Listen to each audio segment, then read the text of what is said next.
जी हाँ, नमस्कार। मेरा नाम है अंजनी और आप देख रहे हैं गाँव देहात। गाँव देहात चुनावी चर्चा हम लोगों का एक एपिसोड है जिसमें हम विधानसभा चुनाव में जो भी सक्रिय प्रत्याशी हैं, क्या कुछ मुद्दे चल रहे हैं जी, उसके बारे में आपको जानकारी पहुंचाते हैं। उस कड़ी में आज हम लोग चर्चा करने के लिए मौजूद हैं। हमारे साथ हमारे गाँव देहात के अनन्य सहयोगी पत्रकार अनुज तिवारी जी हैं। अनुज जी, गांव देहात मुद्दे की बात में आपको नज़र आते होंगे और चुनाव में मुद्दे क्या हैं इसकी जानकारी इनके एपिसोड के माध्यम से आप लोगों तक पहुंच रही थी।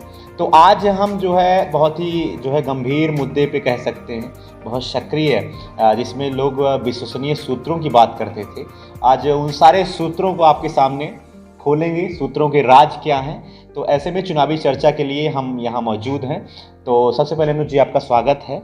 और सबसे बड़ी बात सुल्तानपुर और अमेठी जनपद के लिए है कि यहाँ अभी भारतीय जनता पार्टी के सभी सीटों पे प्रत्याशी घोषित नहीं हुए। अनुज जी, सक्रियता बनी हुई है 188 सुल्तानपुर की बात करें तो जनपद में बहुत महत्वपूर्ण सीट मानी जाती है। यहाँ पे भी भारतीय जनता पार्टी ने जो उसके सूत्र कह रहे थे कि राजेश्वर सिंह जी यहाँ से प्रत्याशी घोषित होने वाले हैं, वो भी सरोजनी नगर चले गए और अभी भी यहाँ सस्पेंस बरकरार है। भारतीय जनता पार्टी ने सुल्तानपुर के पांचों विधानसभा सीटों में सिर्फ राजेश गौतम जो विधायक हैं उनको उनका टिकट कंफर्म किया है। बाकी जगहों पे अभी भी सस्पेंस बरकरार है। तो अनुज जी, स्वागत है। सबसे पहले आप क्या कुछ बताना चाहते हैं हमारे दर्शकों को? एक बार आप फिर से रूबरू हो रहे हैं। जी, सबसे पहले तो आपका धन्यवाद। जैसे आपने कहा कि 188 विधानसभा सुल्तानपुर एक महत्वपूर्ण सीट है और यहाँ से मौजूदा विधायक बीजेपी के हैं सूर्यभान जी हैं और लगातार सूर्यभान जी की कोशिश है कि रुपेश सिंह को उनके पुत्र को टिकट मिले और लोग कयास भी लगा रहे हैं। अपने अपने जो उनके कार्यकर्ता हैं जो जिस विचारधारा से हैं, लोग कयास लगा रहे हैं। दूसरे नंबर पे प्रवीण अग्रवाल जी का भी नाम आ रहा है। लोग कह रहे हैं कि अगर प्रवीण अग्रवाल जी को टिकट मिलेगा तो अनूप संडा जी से कड़ी फाइट कर पाएंगे वो। तो सुल्तानपुर में अभी तक अपने दर्शकों को बता दूं 188 विधानसभा जिसके बारे में हम चर्चा कर रहे हैं, यहाँ पर समाजवादी पार्टी से अनूप संडा को टिकट एक बार फिर से मिला है। वहीं बसपा के प्रत्याशी के रूप में डॉक्टर DS मिश्रा सामने हैं। आम आदमी पार्टी के से प्रत्याशी में धर्मेश मिश्रा, एक बड़ा नाम शामिल हुआ है, चुनाव लड़ रहे हैं धर्मेश मिश्रा जी आम आदमी पार्टी से। उनका भी हम लोगों ने इंटरव्यू किया था। तो ये 3-4 नाम ऐसे हैं जिनका टिकट फाइनल हुआ है, वो प्रत्याशी के रूप में सामने है। भारतीय जनता पार्टी कहीं ना कहीं अभी तक अपना प्रत्याशी नहीं घोषित किया है। तो क्या कुछ हो सकता है कि अगर प्रत्याशी ना आने की वजह से चुनाव में प्रचार में लोग देरी कर रहे हैं? बहुत जगह में ये भी सुनने में आया कि भारतीय जनता पार्टी से कोई वोटें मांगने नहीं आ रहा है जी। तो कहीं ना इसका कुछ नकारात्मक प्रभाव पड़ेगा? बिल्कुल नकारात्मक प्रभाव पड़ना ही संभव है, बिल्कुल पड़ेगा। और आपको पता भी है कि लगातार प्रत्याशियों को जनता वापस कर दे रही है नारियल विरोध में लगाकर। जी हाँ, एक लिए भी पार्टी सतर्क है और बहुत रिसर्च कर रही है कि किसको टिकट दिया जाए कि वो बेहतर कर सके। क्योंकि नाराज़गी, जैसे आपने कहा कि सूर्यभान जी से भी कहीं ना कहीं जनता में नाराज़गी है, क्योंकि वो अस्वस्थ थे और उनके प्रतिनिधि रुपेश जी क्षेत्र में एक्टिव नहीं थे। ये मुझे मैं नहीं कह सकता, लेकिन ग्राउंड लेवल पे इसकी चर्चा बिल्कुल गांव देहात जमीनी स्तर पे पत्रकारिता के माध्यम से लोगों तक ये जानकारियां पहुंचा रहा है। तो अभी आपने कहा कि नारे भी लगाए जा रहे हैं, तो जी हाँ, कुछ इस तरीके के सोशल मीडिया पे वीडियो भी वायरल हुए थे कि राजेश गौतम जी दोबारा प्रत्याशी बने और क्षेत्र में जब वो सक्रिय थे तो वहाँ पे लोग कहीं ना कहीं गेट पर तहसील गेट पर उनके खिलाफ नारे भी लगाए थे। इस तरीके के भी वीडियोस सामने आए थे। तो अभी एक और महत्वपूर्ण सीट है 187 सुल्तानपुर की, बहुत महत्वपूर्ण सीट मानी जाती है। यहाँ पर योगी आदित्यनाथ मुख्यमंत्री स्वयं इस सीट को जिताने के लिए प्रयास किए। कई बार उन्होंने यहाँ पर विधानसभा क्षेत्र में अपना जब भी उनका कार्यक्रम होता था योजनाओं को लेकर तो 187 असौली के बारे में वो चर्चा करते थे। भारतीय जनता पार्टी से यहाँ पर अंतिम बार कह सकते हैं एक बार खाता खुला था। जयनारायण तिवारी जी भारतीय जनता पार्टी से यहाँ पे विधायक बने थे। उसके बाद से भारतीय जनता पार्टी को यहाँ पर सबसे ज़्यादा मत तो मिल गए पिछले चुनाव में, जब योगी जी की लहर थी, मोदी जी की लहर थी, तो ओम प्रकाश पांडे बजरंगी जी को यहाँ पे सबसे ज़्यादा भारतीय जनता पार्टी के प्रत्याशी के रूप में लगभग 48,000 के करीब वोट मिले थे। वो चुनाव जो है 2-2,500 वोटों से हार गए थे। तो इस बार कितना कुछ फोकस लग रहा है, क्योंकि सारी पार्टियों ने अपने पत्ते खोल दिए। अभी कल ही जो है मोहम्मद ताहिर खां, जो यहाँ से 2004 में सांसद भी रह चुके हैं सुल्तानपुर 38 लोकसभा से, वो जो है यहाँ पे प्रत्याशी बनाए गए हैं। तो कहीं ना कहीं आपको लगता है कि टक्कर तगड़ी है। बसपा से मोनू सिंह एक बार फिर से मैदान में है। लगभग 40,000 वोट कहते हैं कि उनके बेस वोट माने जाते हैं। इस बार बसपा का सिंबल मिला है, तो कुछ ना कुछ प्रभाव पड़ेगा।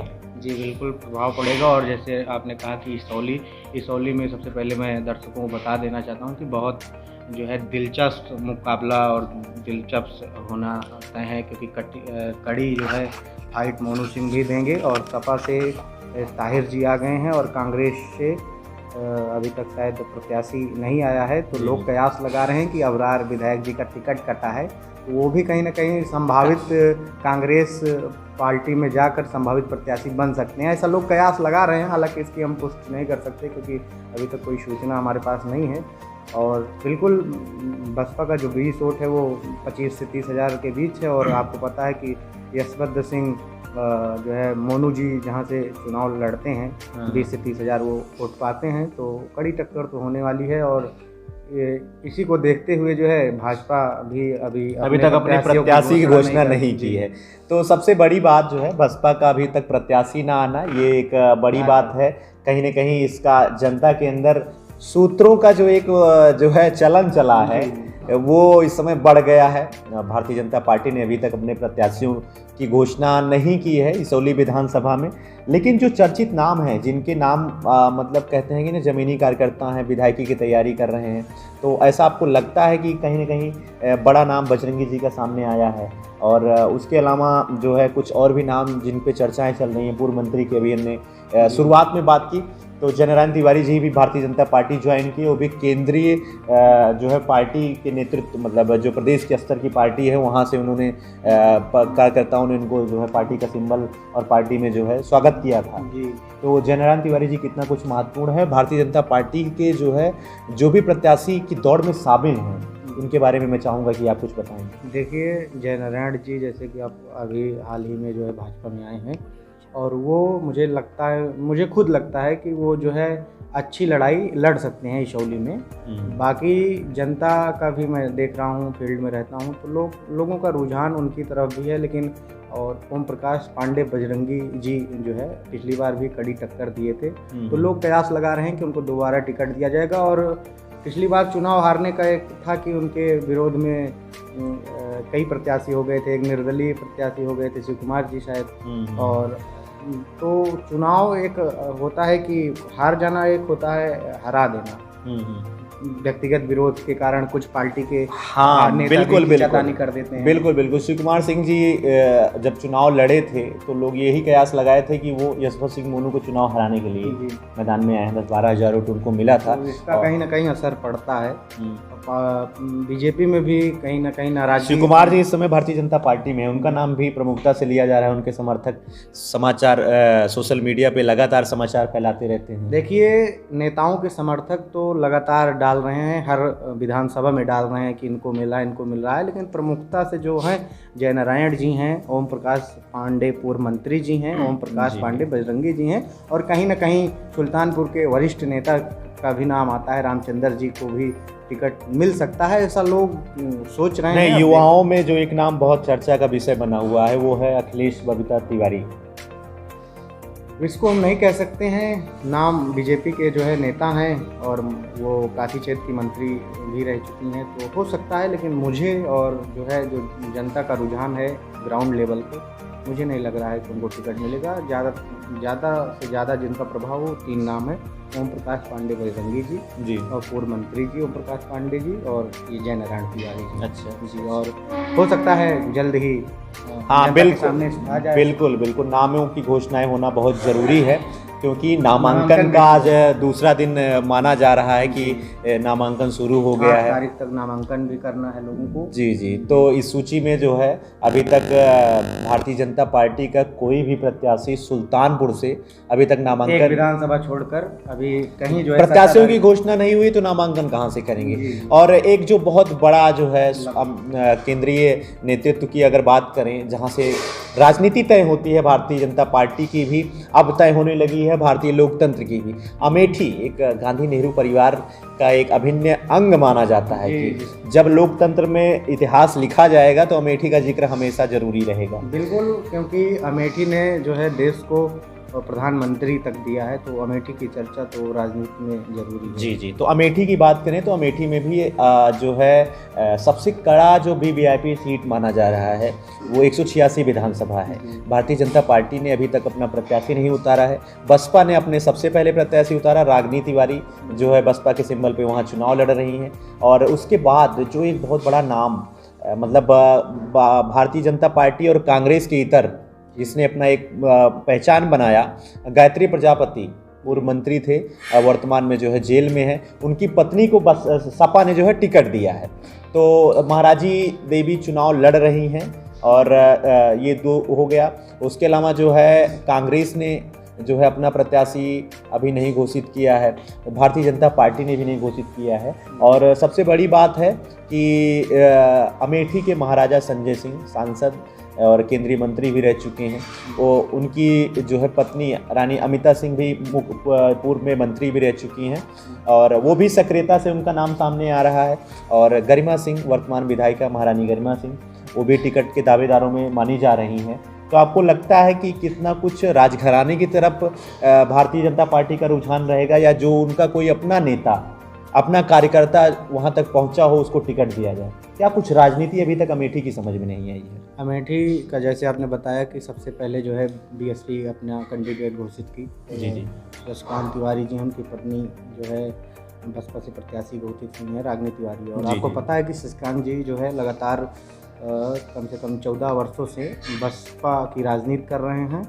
और आपको 186 जो है उसमें वोटर की बात की जाए तो निर्णायक वोटर ब्राह्मण समाज के लोग हैं, क्योंकि 1,12,000 करीब के जो है वोटर हैं ब्राह्मण। नहीं, ब्राह्मण बड़ी भूमिका में है, लेकिन भारतीय जनता पार्टी से ब्राह्मण अगर कैंडिडेट की बात करें जो संभावित प्रत्याशी हो सकते हैं, उसमें एक बड़ा नाम जो है पूर्व मंत्री जो है आपके आशीष शुक्ला जी राजनीति में सक्रिय हैं और वो बेटे जो है ब्लॉक प्रमुख भी हैं। और राजनीति में लगातार वो सक्रिय हैं। लोग कह रहे हैं कि टिकट उनको मिलेगा, लेकिन एक कारण ये भी हो सकता है कि 2 जो ब्राह्मण चेहरे हैं वो टिकट की दावेदारी पेश कर रहे हैं। काशी तिवारी जी भी हैं और वो जो है लगातार, जैसे आशीष शुक्ला जी अभी हाल ही में जो है भारतीय जनता पार्टी ज्वाइन किए हैं, पूर्व में बसपा के नेता रहे हैं, लेकिन कई वर्षों से जो है भाजपा की राजनीति कर रहे काशी तिवारी जी भी हैं। जी। तो अब इसमें देखा जाए तो आपको पता है कि अमेठी में एक राजघराने का अलग ही वर्चस्व रहा है। और राजघराना भी हाल ही 10-15 दिन में टिकट के लिए एक्टिव हो गया है। और मौजूदा में जो है संजय सिंह की दूसरी पत्नी रानी गरिमा सिंह जी वहाँ की विधायिका हैं, तो हो सकता है कि टिकट जो है राजघराने के खेमे में चला जाए। जी, संजय सिंह जी की पहली पत्नी गरिमा सिंह वर्तमान में बहुत सक्रियता से लगी हुई हैं। उनके जो पुत्र हैं युवराज आनंद विक्रम सिंह, पुत्र वधू शांभवी सिंह के नाम की भी जो है चर्चाएं चल रही हैं। तो अमेठी का एक अपना अलग से चुनावी चर्चा का माहौल बना हुआ है। तो आज हम लोग यही प्रयास कर रहे हैं कि टिकटों के बारे में कौन संभावित है, कौन क्या है, जो सूत्रों की एक जो खबरें चल रही हैं उसमें जो हम लोगों का गांव देहात का सूत्र है, किसकी चर्चाएं हैं, किसकी चर्चाएं बहुत तेज़ी से चल रही हैं, आप तक सूचना पहुंचाना, उसी की कड़ी में आज हम लोग आपसे जुड़े हुए हैं। तो इसौली 186 विधानसभा अमेठी की तो बात हो गई। एक जो महत्वपूर्ण सीट है गौरीगंज की, यहाँ पर सिर्फ जो है भारतीय जनता पार्टी ने अपना प्रत्याशी चंद्रप्रकाश मिश्रा मटियारी जी को कल ही घोषित किया है। मटियारी जी पूर्व में गौरीगंज से एकमात्र ब्राह्मण विधायक थे वहाँ। बाकी तो यहाँ लगभग 18 विधानसभा के चुनाव हुए हैं। 16 बार यहाँ गौरीगंज की जनता ने राजपूत वर्ग को जो है अपना नेतृत्व करने का मौका दिया है। तो कितना कुछ या अमेठी का में जो है 185 विधानसभा गौरीगंज का समीकरण है वर्तमान में। यहाँ पर सपा ने एक बार फिर से जो है एमएलए राकेश प्रताप सिंह जी को अपना प्रत्याशी बनाया है। भारतीय जनता पार्टी ने जो है चंद्र प्रकाश मिश्रा को टिकट दिया है। आम आदमी पार्टी भी एक्टिव है। शिव प्रसाद कश्यप जो जिलाध्यक्ष थे वो भी पार्टी के प्रत्याशी हैं। कई बार वो चुनाव भी लड़े हैं और लोकसभा चुनाव तक वो लड़ चुके हैं। और इसके अलावा जो है बात करें तो यहाँ पर जो है जनसत्ता दल लोकतांत्रिक राजा भैया का पार्टी है और वहाँ से खुद चौधरी नफीस अहमद जो है राजा भैया के प्रत्याशी हैं, पार्टी के प्रत्याशी हैं।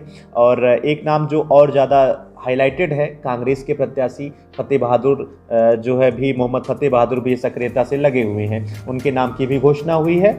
और बसपा एक बार फिर से यहाँ पर जो है अपने प्रत्याशी में रामलखन शुक्ला जी को जो है अपना प्रत्याशी बनाया है। तो ये कुछ चुनावी जो है प्रत्याशियों की जानकारी है। यहाँ की राजनीति कितना कुछ बदल रही है या फिर क्या कुछ निर्णायक भूमिका में होने वाला है, मैं आपसे जानना चाहूँगा। सबसे पहले तो जैसे आपने कहा कि वो ब्राह्मण विधायक थे मटियारी जी, वो उस समय जो है बसपा से विधायक हुए थे। बसपा से जो है उन्होंने चुनाव लड़ा था और रिकॉर्ड एक बनाया था गौरीगंज में कि ब्राह्मण विधायक बनकर। जी। और वहाँ पर जो है अभी आपने कहा कि हर पार्टियों के जो है अपने अपने प्रत्याशी उतर गए हैं, जिसमें से मुझे लगता है 2 ब्राह्मण चेहरे हैं, जैसे रामलखन शुक्ला जी और मटियारी जी, चंद्र प्रकाश मटियारी जी। और आपको पता है आम आदमी पार्टी भी जो है हर विधानसभा में चुनाव लड़ रही है, लेकिन पार्टी लेवल का अगर देखा जाए तो जो है वोट बैंक अभी नहीं है। हर पार्टियों का अपना वोट बैंक है, लेकिन अभी आम आदमी पार्टी का जो है उत्तर प्रदेश में मतलब अपना भविष्य तलाश रही है, भविष्य तलाश रही है और प्रत्याशी के चेहरे पे जो वोट मिल पाएंगे वो मिल जाएंगे। और रही बात शिव प्रसाद कश्यप की, तो अनुभवी हैं और शिक्षा जगत से भी जुड़े हैं और कई बार वो चुनाव लड़े हैं और कांग्रेस के सांसदीय चुनाव में उन्होंने कांग्रेस को हराने में अहम भूमिका जो है निभाए थे। लगभग 40,000 वोट पाए थे वो सांसदीय के चुनाव में। जी। तो राकेश जी प्रत्याशी सपा ने घोषित किया है। हाल ही में एक वीडियो भी वायरल हुआ था कि सपा के लोग भी राकेश जी को जो है राकेश जी का विरोध कर रहे थे, टिकट का विरोध कर रहे थे। तो हो सकता है कि ये जो है बीजेपी के खेमे में चली जाए। अच्छा, तो ये 185 विधानसभा गौरीगंज की बात हो गई। और जगदीशपुर की बात करें, अमेठी का एक बहुत ही महत्वपूर्ण क्षेत्र, और यहाँ पर एक बार फिर से अपने प्रत्याशी और मंत्री पर भारतीय जनता पार्टी ने विश्वास जताया है। सुरेश पासी जी पुनः जो है प्रत्याशी घोषित हुए हैं। और तिलोई की बात करें तो यहाँ पे तिलोई के राजा मयंकेश्वर शरण सिंह एक बार पुनः जो है राजा बनने के लिए प्रत्याशी के रूप में, विधायक प्रत्याशी के रूप में जनता के बीच में है। ये तो समय ही बताएगा कि जनता किसको पसंद करती है। तो बाकी जो भी जानकारी चर्चाएं चल रही हैं उसके लिए हमारे साथ अनुज जी बने हुए हैं। हम लोग बाकायदा प्रत्याशियों की जानकारी आप तक पहुंचा रहे हैं, जनता क्या सोच रही है, किन मुद्दों पे चुनाव लड़ा जाएगा, इसकी भी जानकारी आप तक पहुंचा रहे हैं। और ऐसे चुनावी चर्चा के माध्यम से भी जो सूत्र हैं उनकी भी पोल खोलने का काम कर रहे हैं। तो आज हमारे साथ अनुज जी थे। अनुज जी हमारे सहयोगी के रूप में उपस्थित थे और इनसे हम लोगों ने जानकारी लिया, आप लोगों तक पहुंचाया। आगे और भी चुनावी चर्चा के माध्यम से हम जानकारियां आप तक पहुंचाते रहेंगे। तब तक के लिए सबसे बड़ी बात, आप लोग हमसे जुड़ जाइए, चैनल को सब्सक्राइब कर लीजिए और विधानसभा चुनाव की ज़मीनी हकीकत गांव देहात के माध्यम से हम आप तक पहुंचाते रहेंगे। तब तक के लिए आपका बहुत बहुत धन्यवाद। बने रहिए गांव देहात के साथ। आपका शुक्रिया। जी, धन्यवाद।